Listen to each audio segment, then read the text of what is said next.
Okay, యూనిటీగా ఉండాలి, హిందూ ముస్లిం భాయి భాయి అనేది వింటున్నాము, చదువుతున్నాము. సో నిజంగా భాయిగానే కలుపుకుపోయే అవకాశాలు కనిపిస్తున్నాయి. ఎందుకంటే మనకి ఇన్సిడెంట్ జరిగింది ఒక 2 రోజులు 3 రోజుల సమయం కావస్తుంది. సో ఇప్పటి వరకు ఈ పహల్గామ్ ఇన్సిడెంట్ కి సంబంధించి మీ మత పెద్దలు ఎవరైనా స్పందించారా దీనిపై? ఖచ్చితంగా అండి, మా మత పెద్దలు స్పందిస్తున్నారు.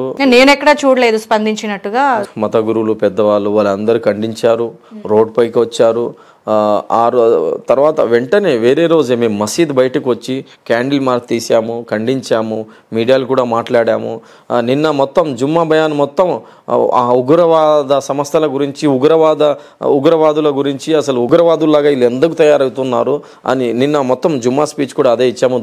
నమాజుల తర్వాత ఆ రోజు నుంచి ఇప్పటి వరకు ప్రతి నమాజులో అక్కడ చనిపోయిన వ్యక్తుల కోసం మేము అందరం ప్రార్థనలు చేస్తున్నాము. మన దారుల్ దేవబంద్కు సంబంధించిన మౌలానా అర్షద్ మదనీ గారు, మౌలానా మహమ్మద్ మదనీ గారు, మత పెద్దలు, ఉలమాలు అందరు కూడా దీని గురించి మాట్లాడారు. అలాగే మేము డిమాండ్ కూడా చేస్తున్నాము, ఎవరైతే అక్కడ ఉగ్రవాదులు వచ్చారో వాళ్ళందరికీ పట్టుకొని శిక్ష ఇవ్వండి, వాళ్ళందరికీ నడి రోడ్డుపైన వాళ్లకు ఇది ఖతం చేయాలని మేమందరం డిమాండ్ కూడా చేసాము. ఆ రోజు నుంచి ఇప్పటి వరకు దువా కూడా చేస్తున్నామండి.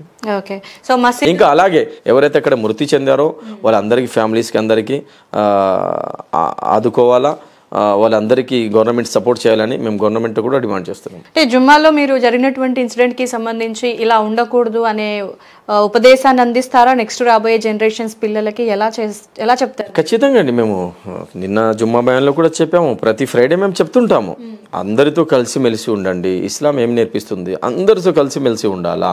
మన అందరికి, ఏ కులానికి సంబంధించిన అయినా, ఏ మతానికి సంబంధించిన వ్యక్తులైనా, మన అందరి అమ్మా నాన్న ఆదం హవ్వ భారతదేశ మిట్టితో, హిందూకి అయినా క్రిస్టియన్కి అయినా సిక్ ఇక్కడ ఎవరైతే పుట్టారో అందరికీ ఒకే మట్టితో దేవుడు సృష్టించాడు.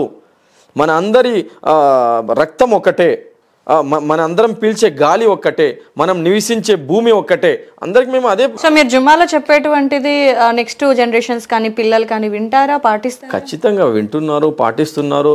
మేము దానిపైన ప్రాక్టికల్గా అమలు కూడా చేస్తున్నాము. ఇప్పుడు కరోనా వచ్చినప్పటి నుంచి కరోనాలో ఎంతోమంది అంత్యక్రియలు మేము చేశాము. సమాజానికి కూడా మేము అదే మెసేజ్ ఇచ్చాము, అరే ఏ కులానికి, ఏ మతానికి సంబంధించిన వ్యక్తి అయినా వాళ్ళకి హెల్ప్ చేయాలా, మంచిగా ఉండాలని నా చేతులతో, అలాగే మా టీం చేతులతో ఎంతోమంది నాన్ ముస్లిమ్స్ హిందూ సోదరుల అంత్యక్రియలు ఈ చేతులతో మేము చేసామండి.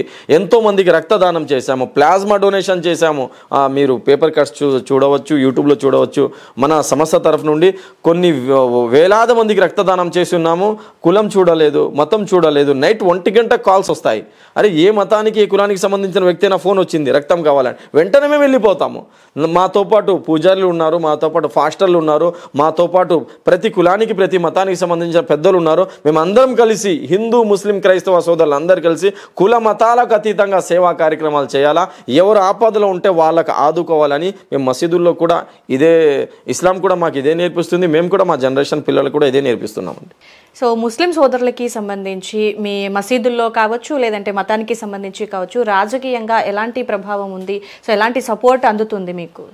మన ఆంధ్రప్రదేశ్లో అయితే, నేను ఆంధ్రప్రదేశ్కి సంబంధించిన వ్యక్తి, చంద్రబాబు నాయుడు గారు ఎలక్షన్ ముందు వచ్చారు, మీ పైన ఏమైనా ఆపద వస్తే నేను కాపాడతాను, నేనున్నాను, వక్ఫ్ అమెండ్మెంట్ బిల్ని నేను పాస్ కానివ్వను, అది ఇది అని చెప్పారు.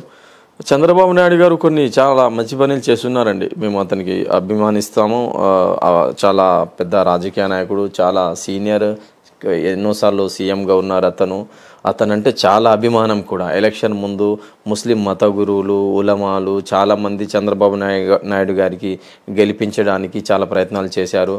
అయితే చంద్రబాబు నాయుడు గారు మొట్టమొదటిగా ఆంధ్రప్రదేశ్లో ఇమాములకు 10,000 జీతం, మౌజన్లకు 5,000 జీతం స్టార్ట్ చేసింది అతనే, పెద్ద ఆయనే. మేము అతనికి చాలా రెస్పెక్ట్ చేస్తున్నాం ఇప్పుడు కూడా. కానీ చంద్రబాబు నాయుడు గారికి ఏమైపోయిందో నాకు తెలియదు, అతను ఒక రాంగ్ స్టెప్ వేశారు. ఎలక్షన్ ముందు ఒక మాట చెప్పారు, నేను కాపాడుతాను, నేనున్నాను, అన్ని విధాలుగా మీ ముస్లిమ్స్కు నేను డెవలప్ చేస్తానని చంద్రబాబు నాయుడు గారు చెప్పారు. కానీ వక్ఫ్ అమెండ్మెంట్ బిల్ ఏదైతే మా భూములు ఉన్నాయో, మసీదుకు సంబంధించిన భూములు, మదరసాలకు సంబంధించిన భూములు, దర్గాలకు సంబంధించిన భూములు, వక్ఫ్ అంటే నాకు ఒక భూమి ఉందండి, నాకు చాలా భూములు ఉన్నాయి, ఆస్తి ఉంది, నేను చనిపోతే ఏం తీసుకొని అయితే నేను వెళ్ళాను కదా, ఇది మా ముస్లిమ్స్కి నేను ఇచ్చేస్తున్నా, మసీదులకు ఇచ్చేస్తున్నా, మదరసాలకు ఇచ్చేస్తున్నా, ఖబరస్థాన్లకు ఇచ్చేస్తున్నా, దర్గాకు ఇచ్చేస్తున్నా, చేస్తున్నా, ఈ ఈ భూమి ద్వారా మీరు మసీద్ కట్టుకోండి, ఇక్కడ ఒక స్కూల్ కట్టండి, ఇక్కడ ఒక మదరసా కట్టండి, ఇక్కడ ఒక మంచి పనులు చేయండి, ఇక్కడ ఒక హాస్పిటల్ కట్టండి, ఈ భూమిలో ఏదైతే మంచి కార్యక్రమాలు అవుతాయో ఆ పుణ్యం నాకు వస్తుందని నా ఆస్తిని నేను అల్లా మార్గంలో ఇచ్చేయడానికి దీన్ని వక్ఫ్ అంటారండి. ఇది మన పూర్వీకులు, మన పెద్దలు 9,40,000 ఎకరాలు భూమిలో భారతదేశంలో ముస్లిమ్స్కు, ఇస్లాం కోసం, ముస్లిం సోదరుల కోసం వక్ఫ్ చేసిన ఈ భూములు ఏదైతే ఉన్నాయో ఈ భూముల పైన ఏదైతే యాక్ట్ తెచ్చారో ఈ యాక్ట్ని చంద్రబాబు నాయుడు గారు మొట్టమొదటిగా వక్ఫ్ అమెండ్మెంట్ బిల్కి సపోర్ట్ చేశారు. దీంతో కొద్దిగా మాకు ఇబ్బంది కలిగింది, బాధ కలిగింది. చాలామంది ముస్లిం సోదరులు, ముస్లిం మత గురువులు ఎవరైతే ఎలక్షన్ ముందు చంద్రబాబు నాయుడు గారికి సపోర్ట్ చేశారో వాళ్ళందరూ చాలా బాధలో ఉన్నారండి. అయితే ఈ వక్ఫ్ రావటం వల్ల అంటే ముస్లిమ్స్లో ఉన్నటువంటి పేదరికంతో ఉన్నటువంటి మహిళలు కావచ్చు, లేదంటే మిగతా వాళ్ళు కావచ్చు, యూజ్ అవుతుంది అని అంటున్నారు. సో ఎంతవరకు యూజ్ అవుతుంది అనేది మీ పాయింట్లో? ఎంతవరకు యూజ్ అవుతుందంటే మేడం, ఇప్పుడు చిన్న మాట, మెయిన్ దీంట్లో అబ్జెక్షన్ ఏంటంటే వక్ఫ్ అమెండ్మెంట్ బిల్లో ఈ వక్ఫ్ ఆస్తులు ఏదైతే కమిటీ ఉంటుందో దీంట్లో ఇద్దరికి హిందూ సోదరులకు వేస్తామని చెప్తున్నారు.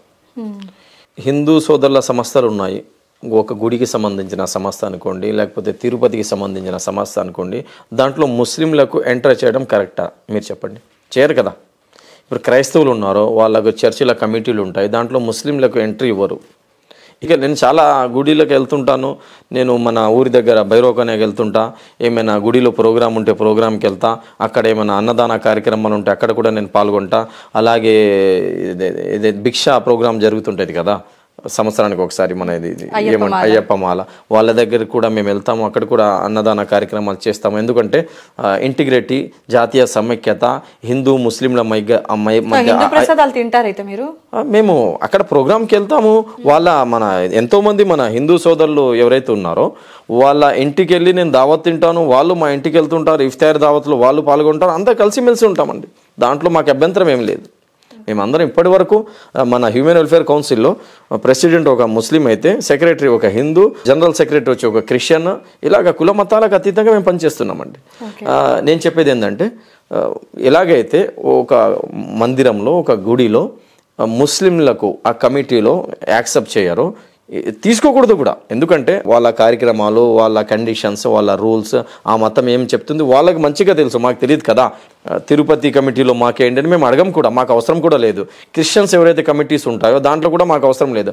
ముస్లిం వక్ఫ్కు సంబంధించిన ఆస్తుల దీంట్లో హిందూ సోదరులకు ఇద్దరికి కమిటీలో వేస్తామంటే ఇది మాకు అబ్జెక్షన్ కరమైన విషయం అంతే, ఇంకేం లేదు. సో షరీఫ్ గారు, పాకిస్తాన్ ప్రేరేపిత ఉగ్రవాదానికి ఎక్కువగా ఇండియా ముస్లిమ్స్ సోదరులు ఆకర్షితులవుతున్నారు. సో ఎందుకు దీన్ని ఆపేటువంటి మార్గం ఏమైనా ఉందా? సో ఎందుకు ఫస్ట్ ఆఫ్ ఆల్ పాకిస్తాన్ ఉగ్రవాదానికి ముస్లిం సోదరులే ఎందుకు అంత అట్రాక్ట్ అవుతారు అంటే ఏం చెప్తారు అసలు?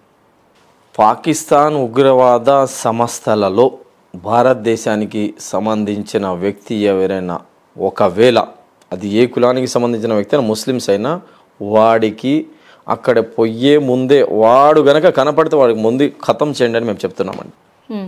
ఎందుకంటే భారతదేశ శాంతిని దూరం చేయడం కోసం ఎవరు పోయినా, ఒకవేళ ఇప్పుడు ఇంటెలిజెన్స్ ఉంది, ఎస్బీ ఉంది, వాళ్ళందరూ గమనిస్తున్నారు కదా, ఎవరైనా లింక్స్ ఎవరికైనా ఉంటే పాకిస్తాన్ ఉగ్రవాద సంస్థలతో వాళ్ళందరికీ ఎంక్వైరీ చేసి వాళ్ళందరికీ శిక్ష ఇవ్వాలని మేము కోరుతున్నాము.